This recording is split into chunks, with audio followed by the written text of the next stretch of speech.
नमस्ते बच्चों, मैं तृप्ति सांगानी सरस्वती ग्रुप ऑफ एजुकेशन की ओर से आप सभी का स्वागत करती हूँ। बच्चों, इस वर्गखंड में कोई नहीं है, इसलिए मैं अपना मास्क निकाल रही हूँ जिससे आपको मेरी आवाज अच्छे से सुनाई दे और समझ में भी आ जाए। बच्चों, प्रथम सत्र में हमें 8 इकाई का यानी कि 8 चैप्टर का अभ्यास करना है। तो अब हम अपना अभ्यासक्रम शुरू करने जा रहे हैं। आज मैं आपको पहले इकाई के बारे में बताऊंगी। पहला इकाई है यातायात। यहाँ पर यह एक चित्रपट है। इस वीडियो में हम यातायात यानी कि पहली इकाई के पहले भाग में यानी कि पहले विभाग की चर्चा करेंगे। अच्छा, उससे पहले मैं आपसे कुछ बातें करना चाहती हूँ, ठीक है? बच्चों, आपको घूमना जाना अच्छा लगता है ना? घूमने जाना अच्छा लगता है तो आप बताएंगे ये तो बहुत अच्छा लगता है। अगर मैं आपको बोल दूं कि हमें आप यहाँ से प्रवास में जाना है तो आप तो उछल कूदने लगोगे, हमें भी आना है, हमें भी आना है, हमें भी जाना है। क्यों? क्योंकि हमें घूमने जाना बहुत अच्छा लगता है। लेकिन कैसे जाए? छोटी सी बात करूं तो अगर आपको मम्मी भी कुछ काम कहती है ना कि बच्चों ये लेकर आओ, वो लेकर आओ, तो आप अपनी साइकिल का इस्तेमाल करते हैं कि नहीं करते हैं? करते हैं ना? क्यों? क्योंकि आपको साइकिल में भी घूमना अच्छा लगता है कि नहीं? ओके, तो आज हम अपनी पहली इकाई यातायात का मतलब, उसके साधन और पहले क्या इस्तेमाल होता था, ये सारी बातों की चर्चा करेंगे। पहले मैं आपको समझाऊं कि यातायात का अर्थ। यातायात यानी कि परिवहन, एक जगह से दूसरी जगह जाना। कैसे जा सकते हैं ये तो आपको सभी को पता है, क्योंकि अब तो बड़े हो गए और आप चाहते भी हैं। पहले ही मैंने बता दिया कि आपको साइकिल में घूमना अच्छा लगता है, तो आप अपने घर से दुकान पर जाते तो ये यहाँ से जाने का मार्ग हुआ साइकिल, राइट? तो यातायात का अर्थ होता है एक जगह से दूसरी जगह जाना। साइकिल तो छोटी सी चीज है।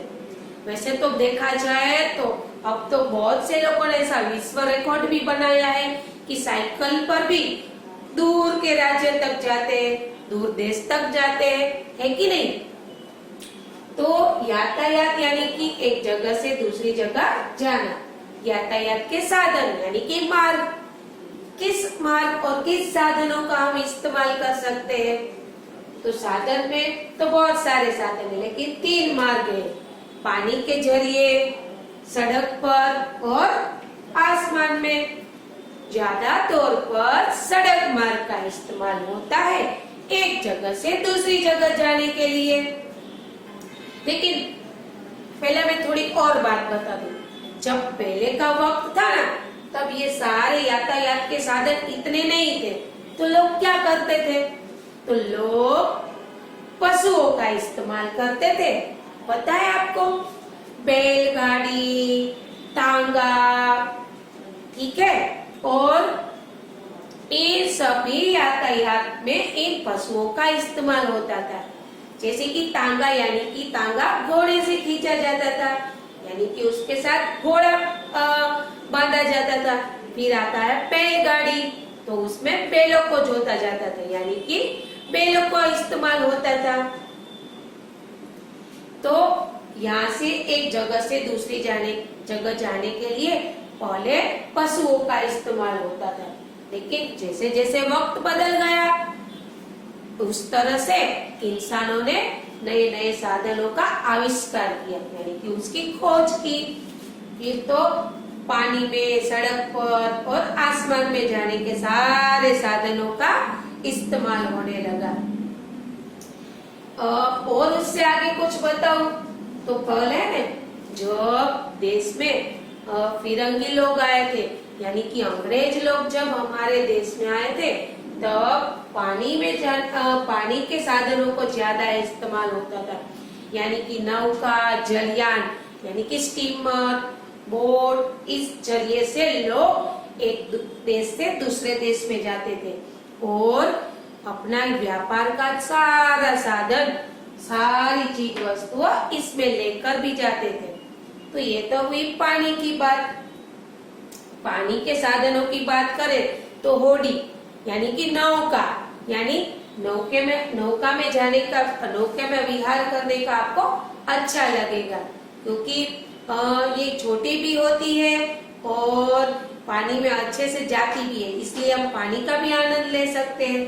फिर बात करें तो जलयान यानी कि स्टीमर, ये बहुत बड़ी होती है। उसमें हमें होटल जैसा भी अनुभव होता है, क्योंकि वहाँ पर बहुत सारे कमरे और ये सारी रहने की भी व्यवस्था होती है। तो आपको ये महसूस हो रहा होगा कि कब मुझे यहाँ पर स्टीमर में जाने का मौका मिले। ठीक है, फिर आता है आसमान। आसमान में जाने वाले साधन, तो आसमान में जाने वाले हेलीकॉप्टर, फिर हवाई जहाज यानी विमान, ये दोनों चीजों का इस्तेमाल होता है। हेलीकॉप्टर में 2 या 3 लोग बैठ सकते हैं, लेकिन हवाई जहाज में बहुत ज्यादा लोग बैठ सकते हैं। और ये आसमान से उड़ान करता है, यानी कि एक राज्य से दूसरे राज्य तक या एक देश से दूसरे देश तक ले जाता है। इसमें बहुत सारे लोग मुसाफिरी कर सकते हैं। फिर आपने फाइटर प्लेन भी सुना होगा ना बच्चों, इसका इस्तेमाल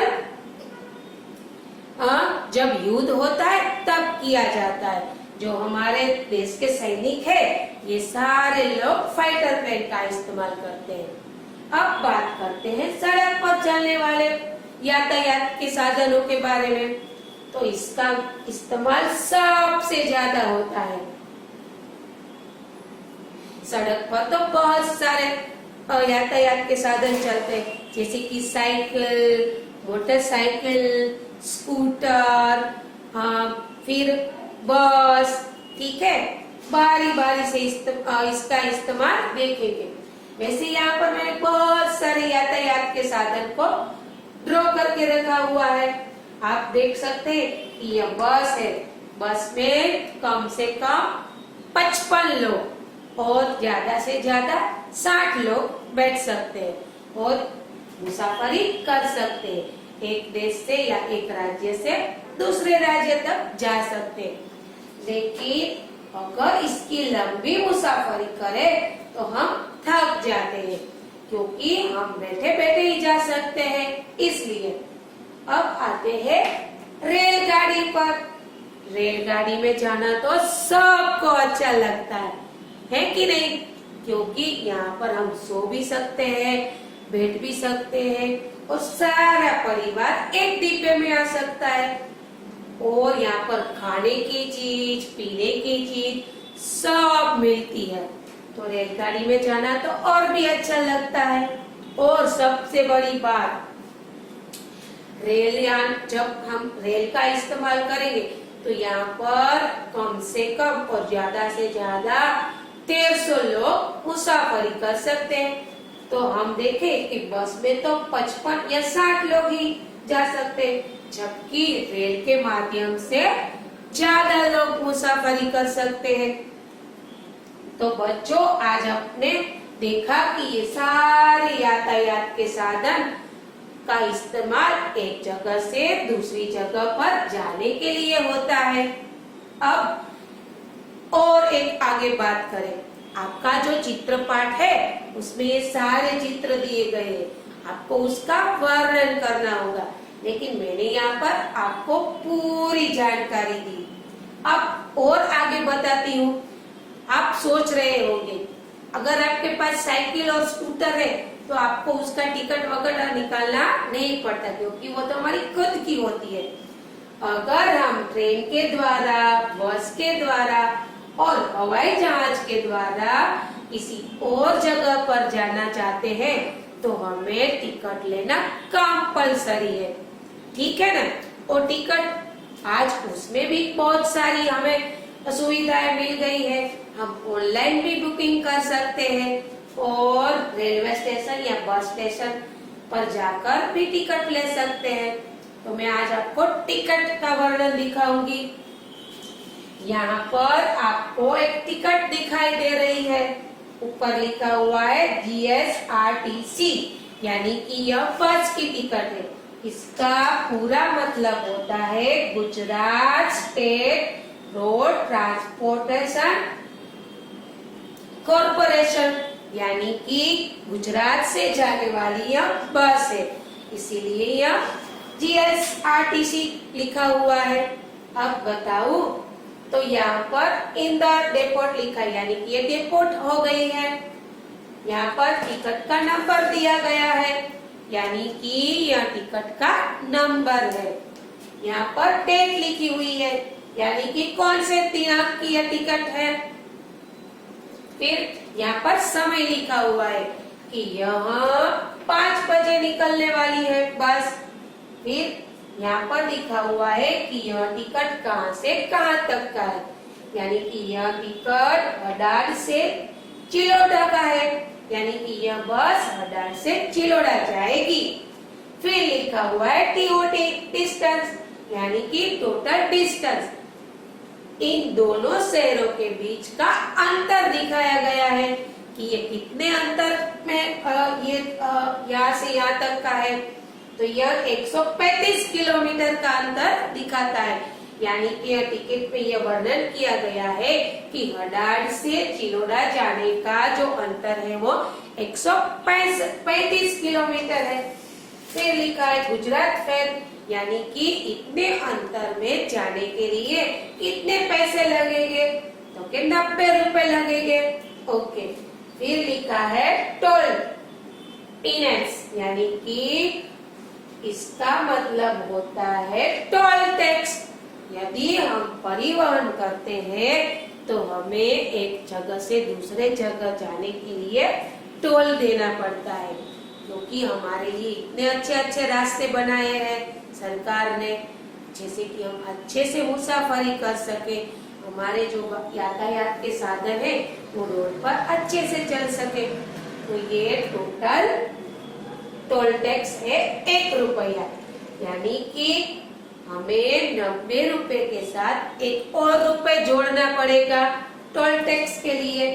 फिर यहाँ पर लिखा है फुल टिकट 1 मल्टीप्लाई 91, यानी कि एक ही व्यक्ति का यह टिकट है, उसमें टोल 1 रुपया ऐड किया गया है, यानी कि अब देखा जाए तो पूरी टिकट 91 रुपए की है, यानी कि हडार से चिलोड़ा जाने की जो टिकट है उसका खर्च 91 रुपए है। और ये सारी उन लोगों की डिटेल्स के लिए है बच्चों, ये तो हमारे लिए है। ये टिकट पड़ी होती है, इसका आधा हिस्सा ये लोग रख लेते हैं और बाकी का हिस्सा हमारे पास होता है। और ये टिकट जब हम मुसाफरी करते हैं तो हमारे पास संभाल कर रखनी होती है, क्योंकि अगर किसी बिना टिकट के व्यक्ति घुस गया है तो ये तो बुरी बात है, उसको कैसे पकड़ा जाएगा। तो अगर हम मुसाफरी करते हैं तब तक ये टिकट हमें संभाल कर रखनी होती है।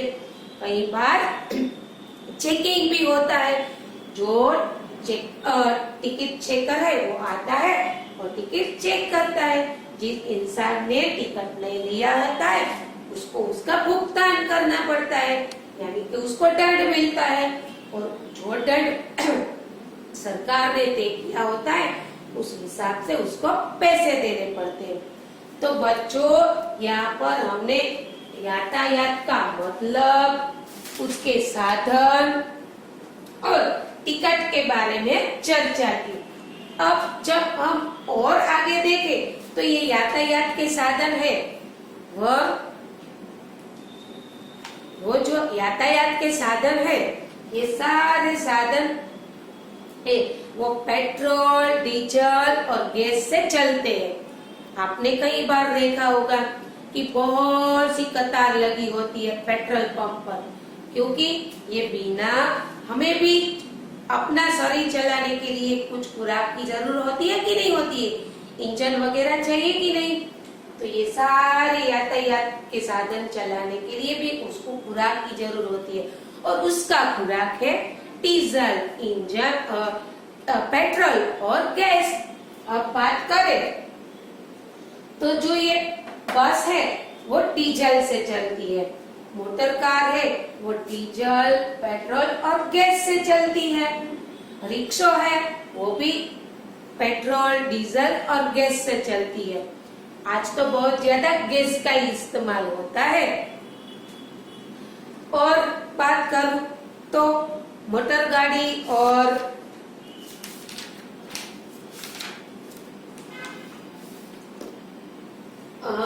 हवाई जहाज की बात की जाए तो हवाई जहाज में भी पेट्रोल लगता है। बच्चों, तो आज आपने सुना कि यातायात का अर्थ, यातायात के साधन, फिर पानी में चलने वाले साधन, सड़क मार्ग पर चलने वाले साधन और आसमान में चलने वाले साधन। उसके बाद हमने ये सारे टिकट का भी मतलब जाना, जीएसआरटीसी का भी मतलब सुना आपने। और आगे एक बार फिर रिपीट कर देती, Gujarat state road transportation corporation, यानी कि ये गुजरात स्टेट की टिकट है, गुजरात की यह बस है, यह हमें समझ में आ जाता है। और ये सारे यातायात के साधन है वो पेट्रोल, डीजल और क्या बोला था मैंने, गैस, इन चीजों से चलती है। ठीक है। और आगे देखें तो कुछ साधन ऐसे हैं जो 2 पहियों वाले हैं, कुछ साधन ऐसे हैं जो 3 पहियों वाले हैं और कुछ साधन है जो 4 पहियों वाले हैं। और बहुत से ऐसे भी साधन है जो 4 पहियों से भी ज्यादा पहिए वाले साधन है। तो बच्चों, आज हम आपको ये सारी चीज समझ में आ गई होगी कि यातायात क्या होता है, यातायात के साधन क्या है, यातायात के कौन कौन से मार्ग है और टिकट कैसी होती है। बच्चों, रेलवे की भी टिकट होती है, उसमें भी ये सारी चीज लिखी होती है कि बस कहाँ से कहाँ, ट्रेन कहाँ से कहाँ जाने वाली है, सीट नंबर कौन सा है, फिर कितने पैसे लगे हुए हैं, ये सारी टिकट में सारा विवरण दिया होता है। ठीक है। तो यहाँ पर मैं अपना ये चैप्टर यानी कि ये इकाई खत्म कर रही हूँ। आपको ये सारी चीज समझ में आ गई होगी। और एक बात बता दूं बच्चों, यह वीडियो के बाद आपको एक वर्कशीट यानी कि होमवर्क मिलेगा। आपको अपनी कॉपी में ये सारा होमवर्क करना है। उसमें पहले दिनांक, वार और अपना विषय डालना है। फिर ये सारा जो होमवर्क दिया है उसको फिलअप करना है। मानो को यहाँ पर लिखा गया है कि यातायात का अर्थ लिखिए, तो आपको जो समझ में आया है आपको उसका अर्थ लिखना है। फिर बताया गया होगा दूसरा क्वेश्चन कि यातायात के कौन कौन से मार्ग है, तो आप उसके मार्ग लिख सकते हैं। फिर बताया है कि कौन कौन से साधनों में आपको जाना पसंद है, तो वो तो आप अपनी रुचि के अनुसार लिख सकते हैं। तो बच्चों, आज आपको इस इकाई का पहला भाग समझ में आ गया होगा। यहाँ पर मैं अपना लेक्चर यानी कि अपना टास्क खत्म करती हूँ। धन्यवाद।